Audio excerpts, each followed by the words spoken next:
little rabbit!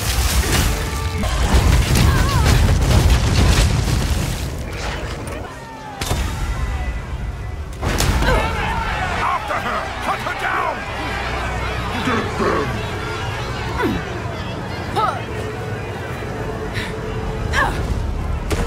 It is important to note this video is primarily based on my March and June playthroughs, meaning that come early access on December 6th, the game most likely will be different, and any feedback given in this video may have already been addressed. On that note, the primary goal of this video is to of course provide feedback to GGG, emphasizing gameplay and design elements that stood out to me, but secondarily, for the players and community, I hope I can further the discussion on some recurring topics, especially in regards to combat. Now, with that settled, my opinion on Path of Exile 2 after 12 hours of playtesting is Path of Exile 2 is good, and Path of Exile 2 is its own unique game. If I had to give 3 additional reasons to play PoE 2, they would be meaningful combat, improved accessibility, and higher intensity boss fights. To expand, the combat versus trash monsters has a mix of both zoom and challenging encounters.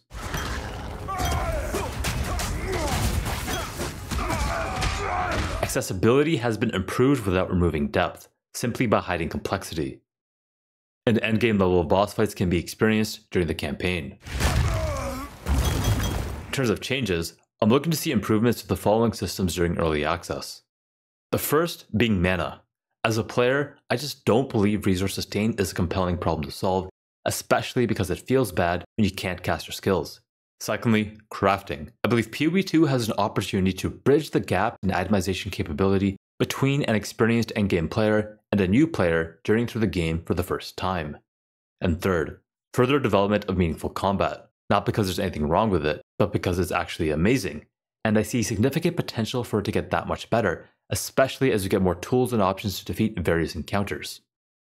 Now during this introduction, I will be reviewing my March Ranger playtest, discussing itemization, gearing, and gameplay decisions, overviewing Ranger build archetypes, and in addition to the main run, analyzing how my 2 bonus speedruns went. Furthermore, I'll also be examining and challenging various design choices, such as the Disenchant system or meaningful combat, and drawing comparisons between the March and June versions of the game, to hopefully make progress on the following questions. How hard should the game be, and how fast should the game play? I'm curious, by the end of the video, if you'll agree with my conclusions, and if not, I'd love to hear what your opinions are. With that being said, let's get into it. Starting with the March playtest, immediately after, I was concerned with the scarcity of items and overall just slower paced gameplay. In that version of the game, the best way to speed things up was to slowly collect gold, to eventually gamble for weapons at the vendor, a tiresome but necessary task. However, in the June playtest, I felt this concern was addressed, with both item drops and gold feeling more plentiful. The gameplay was also faster, and our characters were much stronger, which of course felt great, but also fair. Fair because if I started playing too aggressively, I would eventually get checked, because both trash monsters and bosses would fight back, which from my perspective allowed the game to create periods of higher paced blasting that was kept in balance by tougher encounters that require strategic gameplay to move onward. This combat dynamic is fundamental to what made my PoE 2 playthrough so engaging, which is why I'll be emphasizing and expanding on it throughout the video. But before I do, let's shift gears and get into the main Ranger run. Loading into the riverbank, the first thing I need to talk about is this insane level 1 chest from the Bloated Miller. Life, cold res, and stun threshold are all great stats, but the biggest game changers on this item are actually the 17 energy shield and 2.6 life regen per second. These recovery modifiers significantly reduce the impact of chip damage during both boss fights and trash clear, meaning more time spent blasting and less time spent healing in town. That being said, recovery stats and professional speedrunning skills are not enough to rush into level 4 zone early. The werewolf prowlers inside the Old Forest hit a bit too hard for a level 2 almost 0 gear character.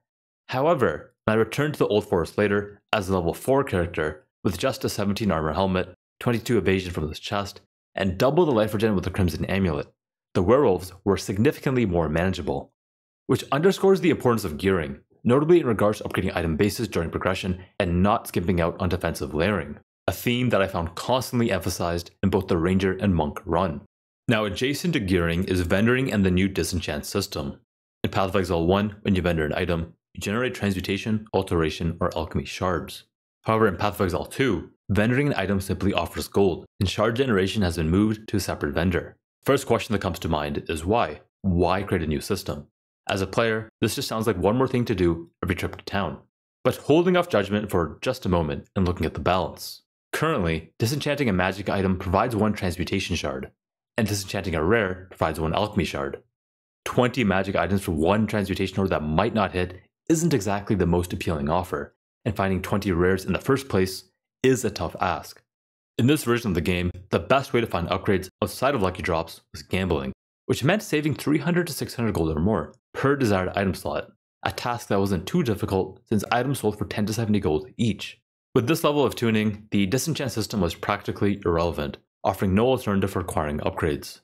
So with that in mind, if the developers wanted players to consider the trade-off between accumulating gold and gambling versus sacrificing gold for orbs and crafting on high-level bases, then the obvious solution is to naturally provide more shards.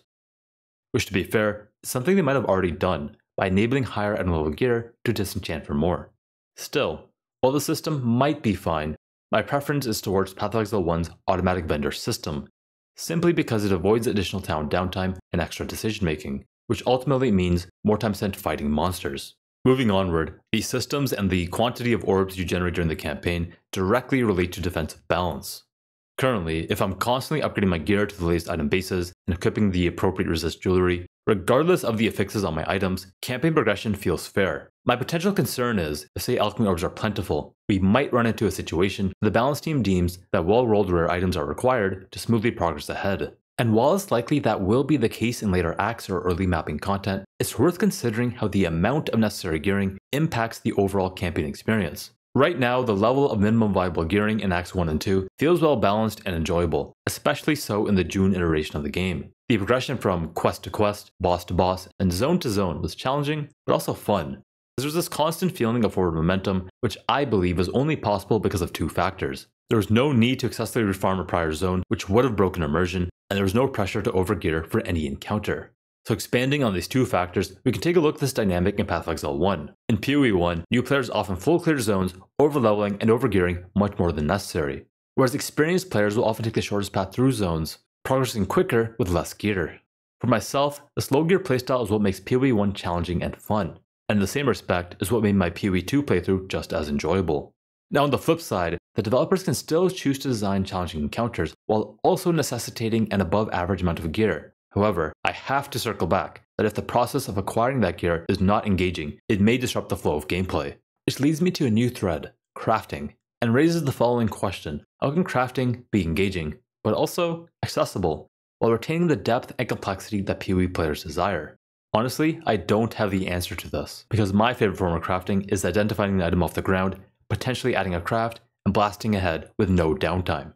I believe it would be interesting if a player or content creator that is well experienced with endgame crafting offered their thoughts on how they might implement it.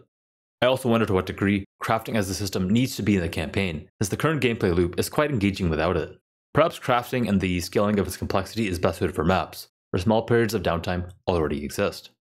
Zooming back out to playstyle, right now in the current PoE 2 balance, you can create a similar experience to PoE 1 by refarming zones or bosses to outgear the content. While in contrast, if you farm each zone and boss once, your character will naturally have less gear, which leaves you with a decision: play slow and safe, or to challenge yourself to blast and survive. And this challenge to survive, while blasting as fast as possible, I believe is what makes Path of Exile 2 unique. Now, I could expand on strategic combat for quite a while, discussing when you can zoom and when you can just jump in and blow stuff up, but for the brevity of this video, I'll pick just one aspect of it, which is dodge roll, and how that leads to another design area with potential room for further improvement. So in this clip, you can see that I'm in the Mud Burrow, a very narrow zone, and as I'm progressing forward, I encountered this big pack with a ton of skeletons. And what's interesting here is that when I dodge roll through them, I shove the skeletons out of the way, which feels good. But immediately after, since mobs are dying slowly, I have to make a decision. I can kite backwards where I know it's safe, or I can push forward into the unknown to progress ahead and get to the zone boss faster. Naturally, as a speedrunner, I chose the latter. Unfortunately though, actions have consequences, and I get surrounded here by hard-hitting mud simulacrum. So to maintain forward progression, I try to dodge roll through the 2 simulacrum above me, which I can't, leading to my quick demise. As an experienced player, I can recognize that this death was my fault, but I suspect for newer players, this might not be so obvious. At the very least, they might feel confused or even frustrated with either the mechanics or the feel of the game. Now this problem, which I'll define as a lack of agency, is evident in the June update as well, even in wide open zones. Currently, if you pull too large of a pack, you might get swarmed and surrounded, and some might argue that this adds a level of challenge, but I would counter, this challenge is only 2-dimensional. Those two dimensions being that you either pull small packs of enemies and take care of them one at a time, or you should just YOLO jump in, button mash, and pray. If you ask me, meaningful combat should offer more than just these two options, involving decision making both before and during the action. Now if I cooked for a moment, what if dodge roll had phasing? Without phasing, aggressive gameplay is punished and slow gameplay is encouraged, removing multiple dimensions of skill expression. Introducing dodge roll phasing could encourage more aggressive playstyles, allowing players to bite off more than they can chew, while still having the ability to outplay the situation. Furthermore, it may open up additional design space for the developers to explore. This change alone might reduce the current emphasis on overly cautious gameplay and benefit newer players who might not recognize the need for careful positioning and movement. All that being said, this might just be a skill issue, because in Acts 2 and onward, we had way more skill gems available. It's entirely possible I already had the tools at my disposal and I was simply unaware of how to use them, which is a sentiment echoed by Jonathan Rogers, the game director of Path of Exile 2, who mentioned in a recent interview that you really need to spend time playing a character to fully understand how it works. And without that experience, getting destroyed is a likely outcome. Changing gears, we need to talk about mana, especially when you don't have it. The problem is, when you don't have it, you can't play the game. And that really is the key point. I understand resource management is a tool to balance the game, however as a player, I've never found it to be a compelling problem to solve. In this clip in the background, you'll notice I've been low on mana for quite a while, and because of the town portal animation, I could not portal out. My only option at the time was to roll away while attempting to lose aggro with the mobs, then portal out and refill my flasks. This took over 40 seconds, which is frankly frustrating. Now they did update flasks in the June playtest, but it still wasn't enough. That said, this might have only been a monk problem. All of the monk players I spoke to were grumbling about it, with some even specking mana nodes on the passage tree and still not solving it. Either way, I'm looking forward to more improvements here in the future. Changing focus from conceptual topics, let's discuss ranger builds. In this playtest, ranger builds can be sorted into two themes, lightning and chaos, with lightning builds being further broken down into two variants. The first variant is the simple combo between lightning rod and lightning arrow. Lightning rod shoots an arrow into the sky that remains in the ground for 12 seconds after it lands. This ground embedded arrow then releases AoE lightning bursts every time it's hit by chaining lightning beams. Conveniently, lightning arrow fires chaining lightning beams that can chain into the lightning rod arrows, creating multiple lightning burst explosions based on the number of lightning rod arrows previously shot. Now in this version of the game, most monsters were fairly tanky, so higher damage combos like this were strongly incentivized. That being said, also in this version of the game, Stormcaller Arrow in combination with Herald of Thunder could recreate one-button gameplay. And what's interesting is, at the time, I considered this a balance issue, because if a one-button build was too strong, it would likely get nerfed. Yet that perception was based on my prior understanding that combo gameplay was the end-all be-all method of achieving meaningful combat. However, after the June playtest, playing a monk and clearing multiple screens in a row with mostly one button, I realized that meaningful combat doesn't necessarily require combo gameplay, it's just one avenue to achieve it. In future versions of the game, I can see a world where one-button gameplay still exists, because by shifting the focus away from the player and more onto the monsters, combat can remain both engaging and strategic with the right combination of varied monster packs and enemies that actually fight back. Anyways, I did say I was going to talk about builds, but I just couldn't help myself there. Moving on to the Chaos Ranger build, I end up playing a Poison Dot variant with the three skills, Poison Burst Arrow, Toxic Growth, and Vine Arrow. This was a combo build and it worked as so. Toxic Burst drops pods on the ground, which then light up and explode when hit by a Poison Burst arrow, as long as there's at least one monster above the pod when hit. To attack multiple pods at once, Poison Burst arrow was linked to multiple projectiles and pierce, and for more damage, Toxic Growth was linked to poison.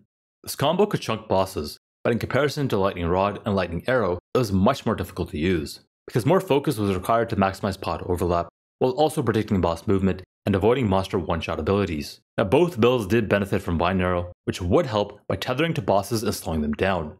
But if I was put on the spot and had to choose a build for a new ranger to run, I would pick the Lightning variant for two main reasons. The first being that the jump back from Toxic Growth messed with my positioning much more than I would have liked, which I might have been okay with if the pod's conditional is a monster above check had a larger area in combination with a larger explosion radius. But secondly, instantaneous damage and the ability to attack from afar just feels good. Now transitioning to Speedrun 1, it was a low gear playstyle attempt that selected Escape Shot from the first uncut skill gem, with the goal of using it as a movement skill, and an ambitious secondary goal to clear while moving. The mobility was great when it worked, except when it didn't. It was very easy to use the skill gem and not go anywhere.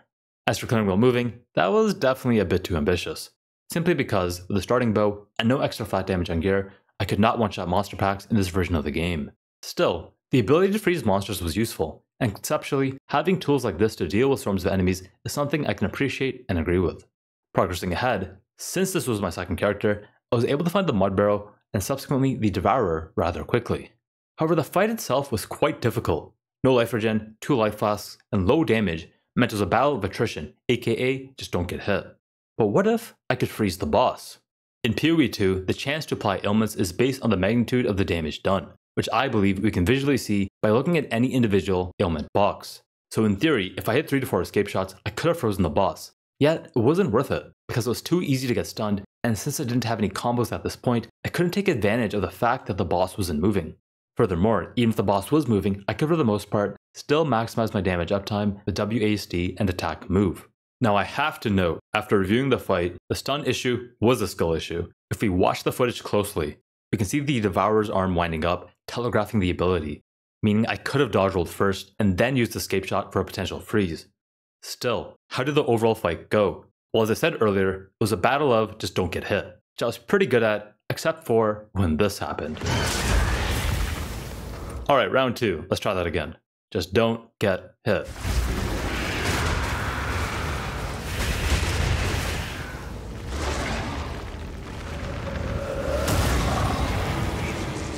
Anyways, escaping to Speedrun 2, we had some interesting drops, notably this Iron Ring and Fire Arrow Quiver.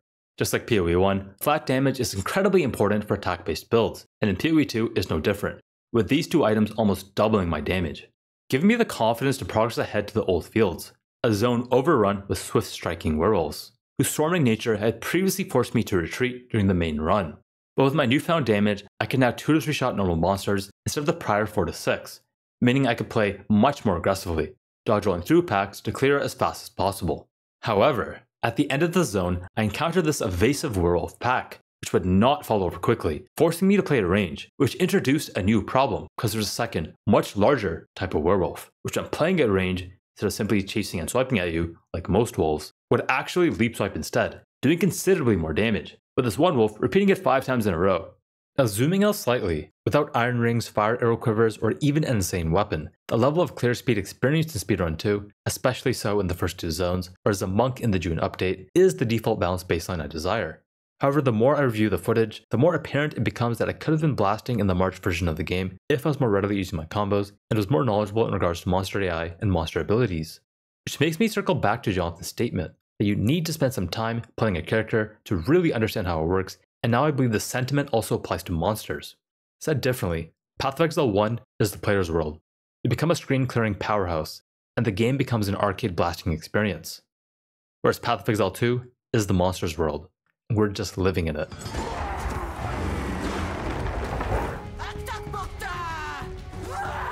Looping back to the introduction, I posed 2 questions. How hard should the game be, and how fast should the game play?